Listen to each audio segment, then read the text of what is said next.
Hi, I'm Buddy the Elf. What's your favorite color?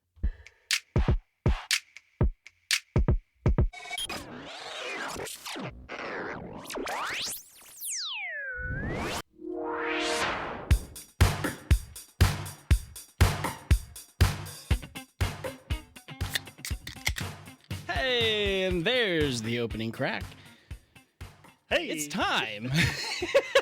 Slight It's timing This is a snafu there. great start to this episode, everybody. It's time for the opening crack. No, this is not the opening crack. Why? What am I doing? Why are we here? I don't. I don't know why we're here. I'm apparently extremely confused. Welcome everybody to Bards and Barrels. Tonight, if you couldn't tell by our little intro bit, we're talking about elves. The ones on the shelf? All of them. Santa's One with elves, Santa? the ones on the shelf. Well, preferably the ones we could play in this game, right? Oh, yeah. Whatever, it's fine. But we're going to be looking at the new elves for the 2024 edition. Yeah, they're a little new, but it's kind of the same. Basically the same. So, boys, what are your initial thoughts on the elves from the 2024 edition? So if we take a look at kind of what we've got, they really didn't take anything away, I would say, other than He shuffled some stuff around. right. Some of the stuff we talked about, I think, on one of our previous species reviews, right? They moved some of that stuff into the backgrounds. Some of the Yep. things we were used to seeing here in what was formerly known as races that we now call species, but you still got choices. This kind of has like a subclassy feel still to it. Yeah, so you can still get your high elves, your wood elves, and your drow. Those are your three options of types of elves. But there are no more half elves. Yeah. They got rid of all the half creatures. So like half orcs, half elves. Those are gone. Now we just get the full-blown elf. Yeah, which I find rather disappointing, but we'll actually have some examples of that, and we'll mention them here in a minute. But what are some pop culture examples of various types of elves that we've seen before, guys? Well, there's this little series called Lord of the Rings. They've got a few elves in it. It's a couple. A handful. You might know a few of those. Legolas, of course. Elrond, Galadriel. Yeah. I keep going. Anyway, Like, So- here's where we spend the next 5 minutes So listing learn- elves from Lord of the Rings. No. and a whole bunch of names you can't pronounce. True. Gilgalad, Celebrimbor, something like that. What was that again? Celebrimbor? I don't know how to say it. Bless you. Phenomena. Do-do-do-do-do. So what do we got outside of Lord of the Rings, though? Surely we've got some options, right? I mean, we hit Buddy the Elf. Maybe Yeah. I don't even Wood Elf? Yeah. Buddy? Probably. Yeah, wood elf? I mean, Sure. he can't be a half elf anymore. So Sure. Fair point. Yeah.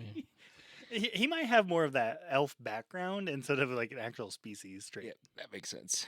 I think Santa Claus's elves come to mind. If we're going to talk about Santa Claus's elves, I think we need to bring up Bernard from the Santa Claus. Oh, Bernard. Oh, and if we're talking Santa, and then you got Elf on the Shelf, Chippy. Those have to be like a high elf, right? Because they're like sitting up high on the shelf. Just not the high you're thinking of. Well, Or maybe it is the high you're thinking of. I don't know. Other examples would be, so we're talking like half elves, which don't exist anymore. Vex and Vax from Vox Machina are half elves. There's also examples in terms of like Link from, why can't I think of this? I'm drawing a blank. I don't know. You're pointing at me, then I don't know what you're. What's the name of the game? Oh, from The Legend of Zelda. Legend of Zelda, yes. Oh my God. I am having such a rough night right now. Dobby from Harry Potter. Snap, Crackle, and Pop of Rice Krispies fame. There you go. Malekith from Thor Dark World. He's a dark Look at elf from Drow. Svartalheim. Altmer, which I believe is a race of elves in Elder Scrolls. And then Drist. Oh, Tristan. Yeah, from the R.A. Salvatore books, like old school D&D stories. That the only place I ever actually see those is in Barnes and Nobles. Fair. Barnes and Noble. But anyway, I'm really hung up on this. There's no more half elf things. It's like Wizards of the Coast did all this stuff to be inclusive, and now they just wiped out an entire species. Yeah.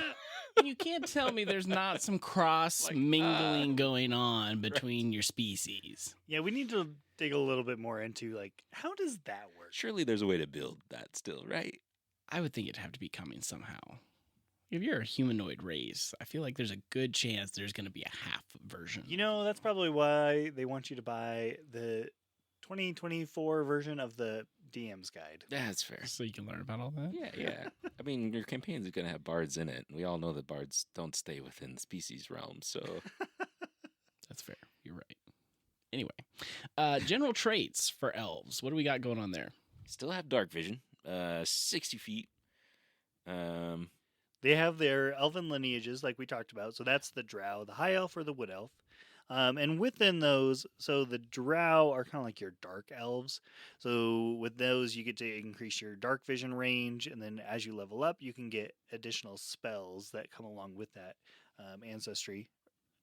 I like how they've kind of Or they lineage. gave some almost you can call it more flavor to the different lineages too. It's almost like a adaptation, right? Like your drow typically dwell in the Underdark, so that's kind of what has shaped them to be this kind Sure, of yeah. dark elf versus your high elves, where they're like between the Feywild and the material plane. So some of that Feywild energy kind of gets ingrained into their lineage. So I like how they did that in this Yeah. 2024 version. And then the wood elves get to have druid craft right off the start, which makes sense. perfect They would be sense, yeah.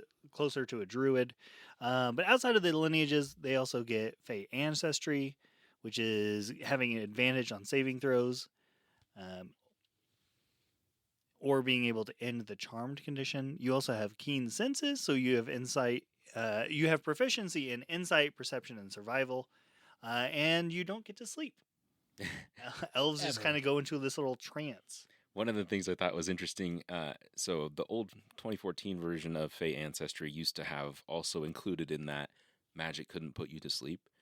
It still exists. They've just moved it into the trance Yes. feature this time. So it's still there. And it kind of makes more sense in the trance feature. But that's one thing. When I first read through it, I'm like, where did that go? And then I kept reading. I'm like, oh, it's there. Okay. Yeah, very subtle little changes that maybe make it a little bit easier to understand right off the start, but they're all still there. So I'm curious, like, why they moved it out. Did they move it out just for ease of understanding? Because it also makes sense that trance would fall under Fey ancestry because it's because of their bloodline that they have it in the first place. So it's like, I don't know, 6 of one, half a dozen of the other. I really don't care, but it's just interesting. I'm curious. Some of it might just be understandability of when you put too many things lumped under one It's hard to pull them out. skill set or Yeah. one feature, it gets a little complicated. I don't disagree with That's that. true. So let's talk a little bit about complementary classes for elves. And I would be one to argue that an elf could dang near be any class and it would be complementary. Rogue. Wizard. With the 2024 rulebook, you don't get ability score improvements through your species anymore. So really, you could kind of go anywhere with an elf. They fit really well. That drow having the increased dark vision could be an interesting, especially based on your campaign setting. So interesting question for you guys. Have either of you played an elf? I As everybody heads their player sheets to double check. I'm like, I don't think I have actually. I don't think I've ever actually played one like in an actual game. I think I've built a couple before though. I am playing a high elf wizard in the dungeons on First Street. Oh, nice. Okay. There you go. So I will be Alara that we built So- during our wizard review. So taking away a little bit about I don't know, preconceived notions about elves, you know, like because we've gone through the stuff, we've read about them, we've known about them for a long time. Like what would draw you to an elf to play them? Typically, in the 2014 version, what would draw you to an elf to play them was I think they got a boost to their intelligence, so they made great spellcasters that Yeah. used Yep. wisdom as intelligence as a spellcasting modifier. Now, I like the dark vision. I still think if you're going to choose a spellcasting class, they already come preloaded with some spells. Sure. So like you've got some cantrips, you get an extra spell at 3rd and at 5th. So that can only help build that repertoire out. So I still think they lean well into any of those. And if you can gain proficiency in insight, perception, like both of those, and then yes, survival, but the insight and perception especially, and it helps spell casting because of your trance. You can finish a long rest in 4 hours. You don't have to do full 8-hour long That is rest, so pretty you can get all good, those yeah. spell slots back in 4 hours. That can be really powerful. Like, especially if you're doing a longer campaign and you're going to be doing lots of long resting over a long campaign. Chances are you're probably going to do it mostly with your whole party, so you won't always get that benefit. But if you can go off on your own a little bit, go into a trance, come back rejuvenated, perfect. I think for me, what draws me to an elf is, like, if I didn't know anything about it, it is like, it's probably, you know how like when you think of a wizard as the cornerstone class that you want to play when you start D&D, an elf is like that cornerstone species to me. It's like it's that very high fantasy type species. It's like I want to play human. I want to do something that's not me.